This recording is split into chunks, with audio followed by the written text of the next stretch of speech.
temples collapsed with a dry, echoing crash. The air, thick with sulfur, turned every breath into a burning blade. From a distance, Zoar remained silent. Lot and his daughters, their faces covered in dust and fear, watched as the horizon burned red. There were no cries for long. There were no prayers strong enough to halt the judgment. The flames rose like giant hands, reaching to claim what was left of the city. The plazas, the gardens, the golden palaces that once dazzled travelers, all vanished without a trace.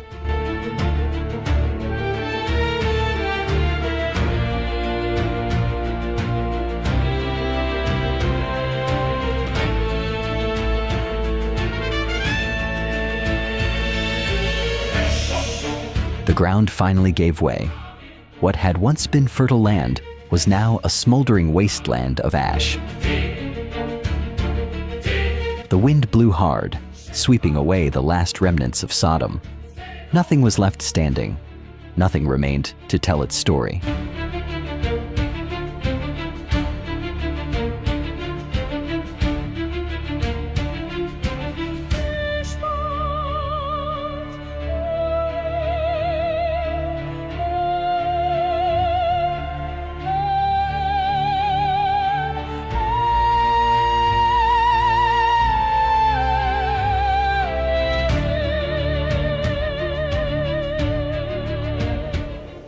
The wind swept across the plain, carrying ash and dust.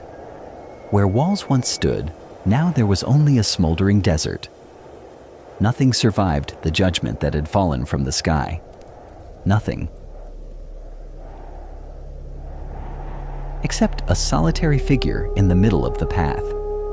There she stood, motionless, her gaze fixed on the void. Lot's wife, transformed into a pillar of salt. Her white silhouette stood in stark contrast against the scorched earth, against a sky blackened by smoke, a body that no longer felt, eyes that no longer saw, a face frozen in the final instant of her mistake. Days would pass, years would cover her in desert dust, but her form would remain, a silent witness to what happens when the past weighs heavier than the future. There were no further warnings.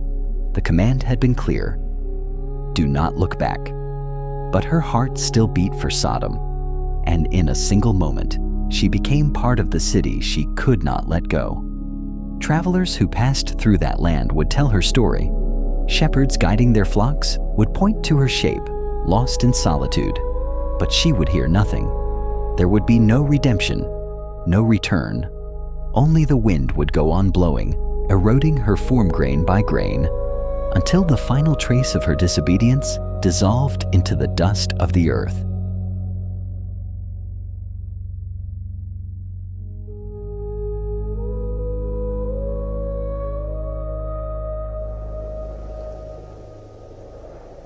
The wind blew fiercely atop the hill.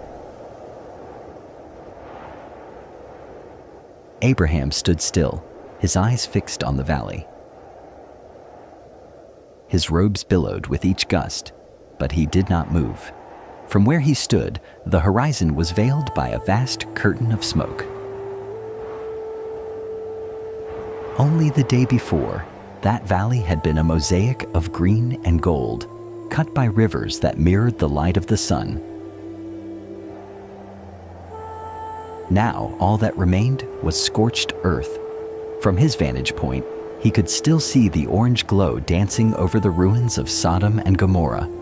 Columns of fire rose like ghosts in the distance. His heart stirred.